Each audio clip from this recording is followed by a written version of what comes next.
Eu sou Fabrício Tonegutti, um dos fundadores da Mix Fiscal, Inteligência Tributária, e a gente está há 20 anos nesse mercado traduzindo e simplificando a tributação para o varejo no nosso Brasil. A verdade é que a gente vive um grande manicômio tributário com mais de 480 mil regras tributárias tendo sido criadas desde a Constituição de 88 até hoje. E se você acha que é impossível se manter atualizado, se você já sentiu alguma dificuldade, é porque de fato, saiba, o sistema não foi criado para você conhecer ele inteiro, não. É por isso que a gente existe.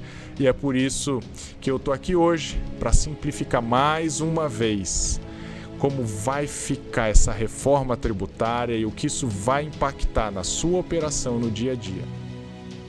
Reforma tributária. Você achou que estava tudo resolvido, que isso ia mudar a sua vida, que ia simplificar a operação aí na sua loja.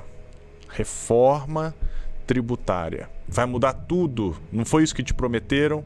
Que vai simplificar a operação e a apuração dos impostos no Brasil. Foi isso que você ouviu? Foi isso que te venderam? Eu tenho algumas perguntas para te fazer. Você acha realmente que a reforma tributária vai simplificar a apuração de impostos no Brasil? Você acha que você, que é dono de varejo, dono de supermercado, dono de uma padaria, de um material de construção, você acha realmente que então vai ficar muito diferente do que é hoje? Eu quero acabar com as suas ilusões, mas eu preciso te trazer clareza sobre os fatos. No dia 8 de novembro, o nosso Senado Federal aprovou a reforma tributária, uma reforma que em muitos casos foi pior do que o que havia sido aprovado na Câmara dos Deputados. A Câmara dos Deputados fez a parte dela, aprovou uma determinada reforma, um texto de reforma que foi ao Senado Federal e no dia 8 de novembro aprovaram este texto com algumas mudanças. E eu quero então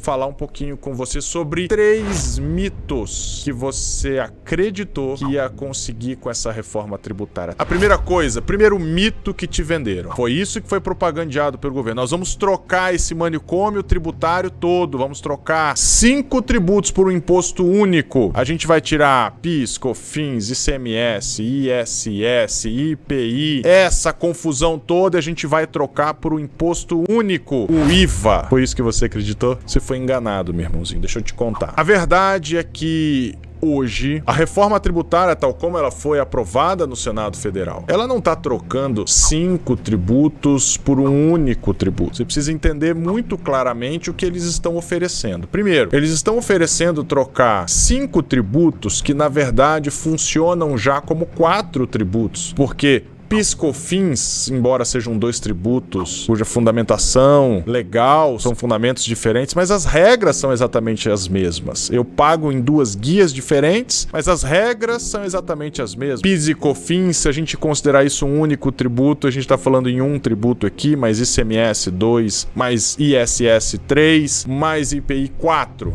E do lado de lá nós estamos falando em trocar IPI, o PIS e o COFINS por uma contribuição federal chamada CBS. Estamos falando em trocar o ISS e o ICMS, Imposto sobre Circulação de Mercadorias, e o ISS, Imposto sobre Serviços. Embora sejam de donos diferentes, um é de estados e o outro é de municípios, agora eles estão juntando tudo isso, formando o IBS, Imposto sobre Bens e Serviços. Eu falei de 5 tributos virando 2 tributos diferentes. Interessante que o argumento que eles usaram é: vamos criar um único imposto, um IVA. Vamos criar um IVA. Você está sendo enganado e não sabia. Porque o IVA, ele é uma metodologia de cálculo imposto sobre valor agregado. E a verdade é que PIS e COFINS já eram IVA. PIS e COFINS não cumulativo eram IVA. O ICMS é um IVA. O IPI, em algum sentido, é um IVA. Imposto sobre valor agregado. Eu tomo crédito das minhas compras e vou pagar a diferença, né? Eu vendo e pago esses impostos sobre o valor de venda e tomo crédito e abato esse crédito produto, o valor da guia que eu tenho que pagar no final do mês. Então a diferença é, se eu vendi 1.000 e comprei 700, eu vou pagar imposto sobre 300. Isso é o IVA. Esse é o conceito de IVA. PIS e COFINS já era assim, ICMS já era assim. A gente já tinha IVA no Brasil, mas eles anunciam falando o seguinte: vamos trocar tudo por um tributo moderno que é usado na Europa, é o IVA. Que maravilha! A gente já tinha isso há muitos anos. Você já está acostumado com IVA no Brasil. Se você é varejista, está no lucro real, está no lucro presumido, você já sabe o que é um IVA. Você já está acostumado com isso. Eles começaram com a ideia de imposto único e você achou que era verdade, pois isso é um mito. A gente já está mostrando que ao invés de um imposto único, a gente vai trocar esses tributos que eu mencionei, PIS, COFINS, ICMS, ISS e IPI, por esses dois que eu já mencionei, CBS, contribuição sobre bens e serviços, e IBS, imposto sobre bens e serviços de competência dos estados. E agora, além disso, eles perceberam a grande bobagem que haviam falado, e agora eles falaram o seguinte: eu preciso cumprir uma função que nem o IBS nem o CBS estão cumprindo, é uma função de seletividade que quem cumpre hoje no Brasil é o IPI. Afinal de contas, eu quero estimular algumas áreas produtivas e desestimular outras áreas produtivas. Eu quero estimular que você coma frutas, verduras e legumes, e quero desestimular que você tome bebidas alcoólicas, que você fume cigarro, enfim, imposto seletivo. Um tributo feito para exercer essa função de seletividade. Ele quer tributar mais produtos que são nocivos à saúde, e agora não só os nocivos à saúde, mas nocivos ao meio ambiente. Então talvez um produto que pode até fazer bem à sua saúde, mas se ele fizer mal ao meio ambiente, se de alguma forma para produzir aquele produto aquilo for poluidor, então talvez você tenha que pagar um IS, um imposto seletivo. Já falamos então que eu estou trocando 5 tributos, basicamente 4 disfarçados de 5 tributos, por outros 3 que a gente já mencionou aqui, e agora tem um quarto, porque no apagar das luzes eles aprovaram a contribuição estadual sobre produtos primários ou semi-elaborados. Significa que o agro está correndo um risco enorme de pagar tributo que hoje não paga. Mineração está correndo um risco de pagar tributo que não paga. Isso, não sei se você percebeu, isso é a origem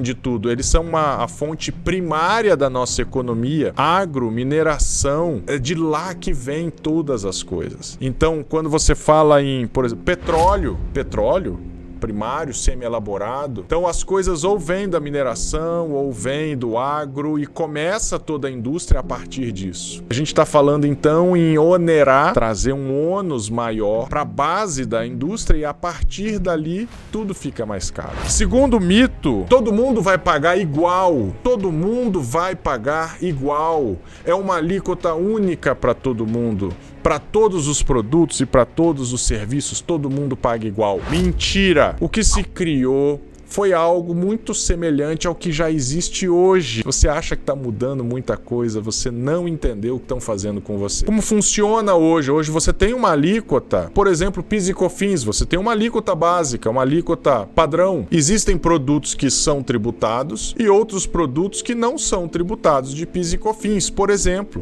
Então você tem lá hortifruti, não é tributado, limpeza, que são tributados lá na origem, lá na fábrica. Fábrica paga por todo mundo num regime chamado regime monofásico. Mas se você é varejista, você já está vendendo e não vai pagar nada sobre isso.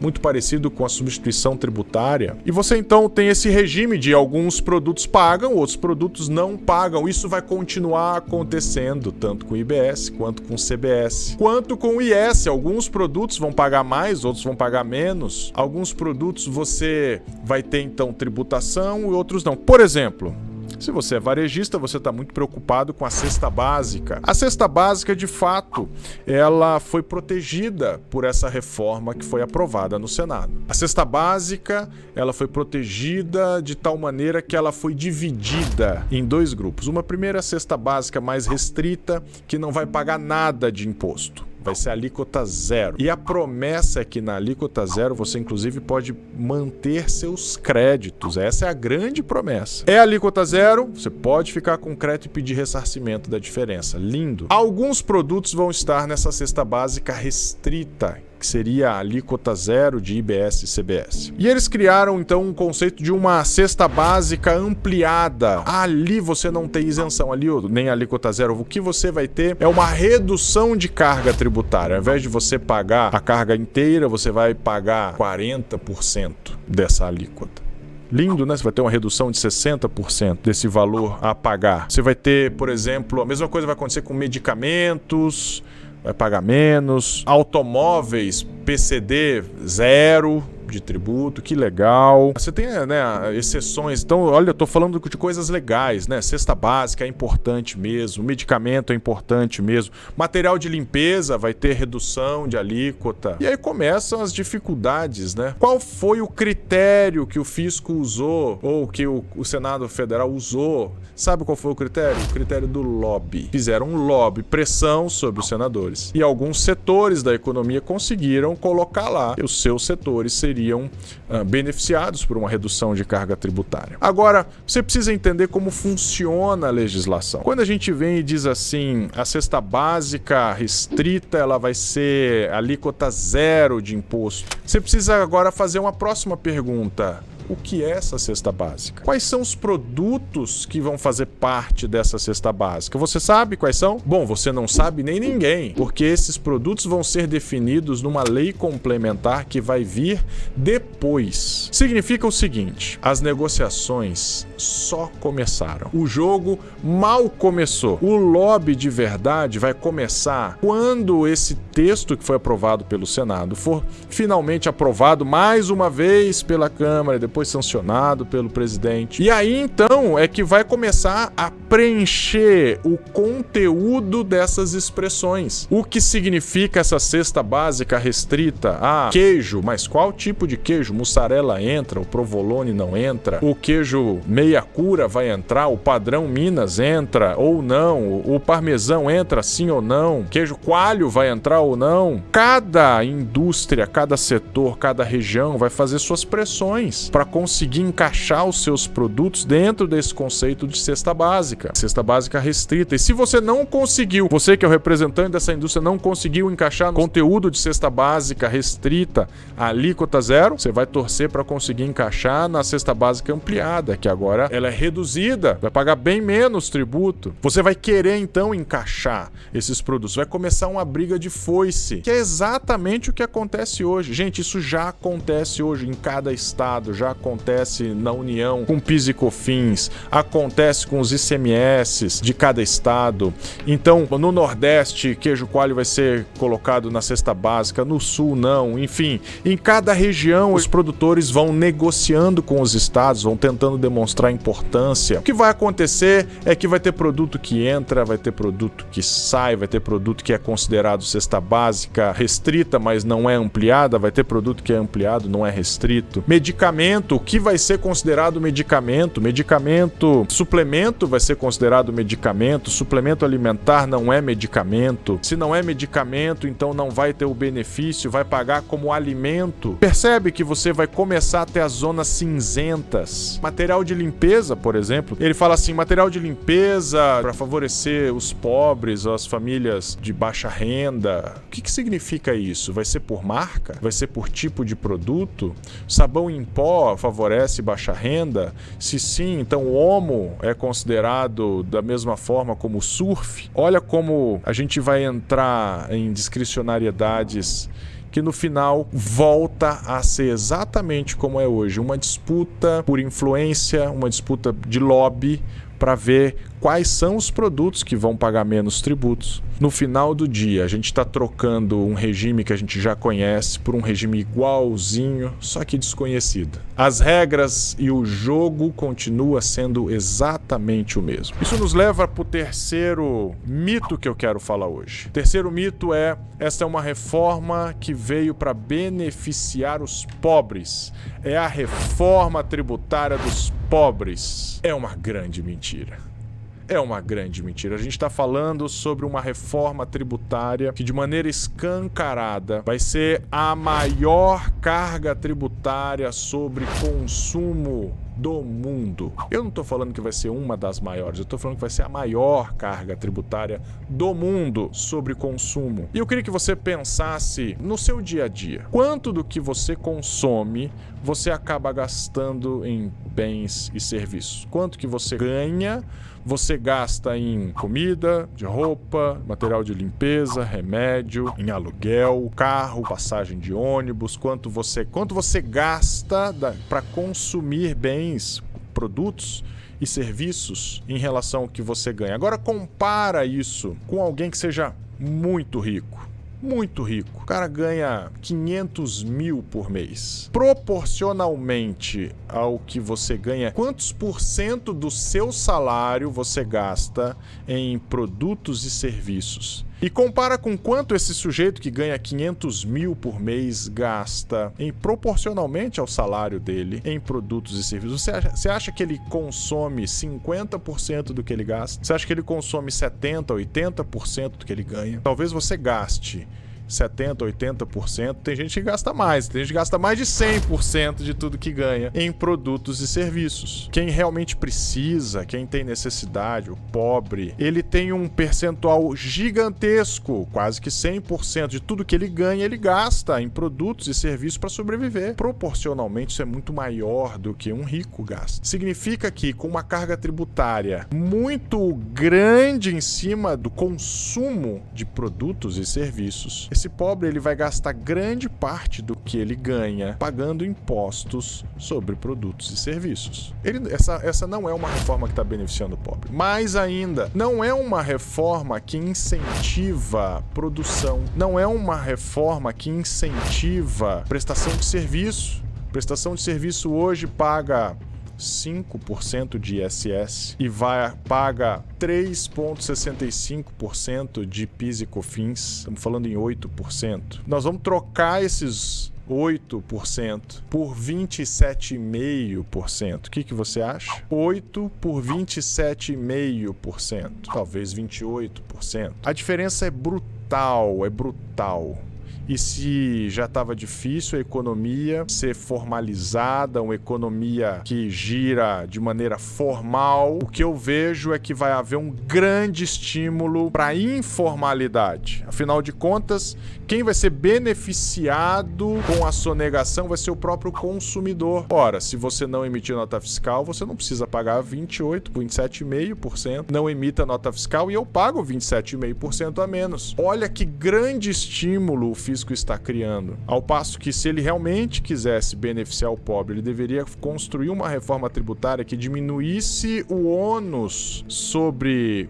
produtos e serviços e aumentasse o ônus sobre o ganho das empresas. Aí sim, eu posso pagar mais tributos sobre patrimônio, mas não deveria pagar tributos sobre consumo. Eu deveria pagar mais tributos sobre renda, mas não deveria pagar mais tributos sobre consumo. Significa que o caminho que o Brasil adotou, primeiro, foi um caminho feito para te enganar, dizendo que está mudando tudo, que é uma reforma que vai desbloquear o crescimento. Isso é outro grande mito. A verdade é que ele está onerando demais um dos maiores setores da atividade econômica do Brasil, que é o serviço. Está onerando demais comércio. Hoje, muitos comerciantes, muitos varejistas, muitos supermercadistas no Brasil pagam 1,5% de ICMS, menos de 1% de PIS e COFINS. Olha que legal. E no final agora vão pagar quanto? Vão pagar 12%, 13%, 14%. Sabe o que vai acontecer? Lá o cliente, o senhorzinho, a senhorazinha que vai todo dia lá comprar o seu produto, ela vai insistir, porque ainda tem um detalhe. Uma das grandes mudanças, e essa é uma mudança que na minha opinião é muito boa, traz mais transparência, é a mudança de que ICMS, PIS, COFINS, ISS são todos tributos por dentro do preço. A partir de agora, o IBS e o CBS vão ser tributos fora do preço. Significa que você vai cobrar um determinado valor, vou vender esta caneta por R$10 e vai chegar lá no caixa, o seu cliente, quando for comprar no caixa, ele não vai pagar, não vai te dar uma nota de R$10, ele vai precisar dar R$10 mais o IBS e o CBS, 27,5%. Então ele vai ter que te dar lá R$12,50 para poder pagar o imposto também desse produto. Note que o imposto não está mais no preço. A etiqueta está dizendo que é R$10, mas ele, quando for pagar, vai pagar R$12,50. Isso vai gerar um estímulo gigantesco para que ele faça pressão em cima do dono da loja para não emitir o cupom fiscal. Dessa forma, ele, cliente, poderia pagar mais barato. E se você, dono da loja, se negar e falar, sou honesto, não vou descumprir isso, muito provavelmente aquele cliente faça questão de procurar uma outra loja, estimulando assim a informalidade e a sonegação. Eu não sei até que ponto o fisco vai deixar isso acontecer e muito provavelmente ele vai criar regras de controle mercadológico, talvez regras de PROCON, dizendo que então nas etiquetas do preço ele já deve embutir o valor do produto mais o valor do imposto, para evitar do cliente ter a transparência que foi usada para passar a reforma tributária. A reforma tributária foi passada para dizer, vamos aumentar a transparência tributária. Isso é maravilhoso, porque assim você sabe quanto está pagando de imposto em cada produto. Muito provavelmente o fisco vai dar um jeito de esconder isso de novo. Enfim, meus amigos, cenas dos próximos capítulos nos aguardam. Essa reforma está só começando. A gente ainda vai precisar ver quais serão as mudanças que devem passar ainda de novo pela Câmara dos Deputados. Se tiverem mudanças significativas, volta. A gente vai ver a pressão dos lobbies, das indústrias, a pressão dos interesses econômicos. E a única certeza que a gente tem é que a gente vai continuar vivendo num verdadeiro manicômio tributário. A grande diferença é que estão transferindo a gente de um manicômio que a gente já conhecia cada cantinho, a gente já conhecia cada labirinto, cada sala, cada buraco, e agora estão transferindo a gente para um outro manicômio, talvez muito maior. Eu não sei se você sabe, mas existe uma previsão de que cada município e cada estado tenha uma discricionariedade para interferir um pouco nas alíquotas, porque, claro, eles não querem perder a independência, a autonomia financeira que eles têm hoje com o ICMS e o ISS. E eles já estão cedendo isso, porque está tudo na mão de um grande conselho administrado pela União.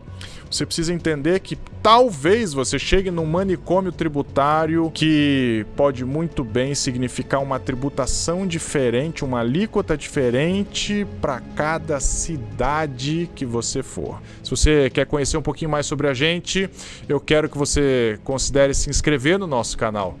E aperta esse botãozinho do joinha aí, para dar aquela curtida, e vai ajudar bastante a gente a pulverizar esse vídeo para todo mundo que precisa. E aproveita e deixa o seu comentário e diz o que é que você está achando, o que você achou desse vídeo. A cada etapa desse processo você já sabe, a gente volta aqui e vai te mantendo atualizado para você entender tintim por tintim como é que fica a sua operação, a sua vida no meio desse manicômio tributário.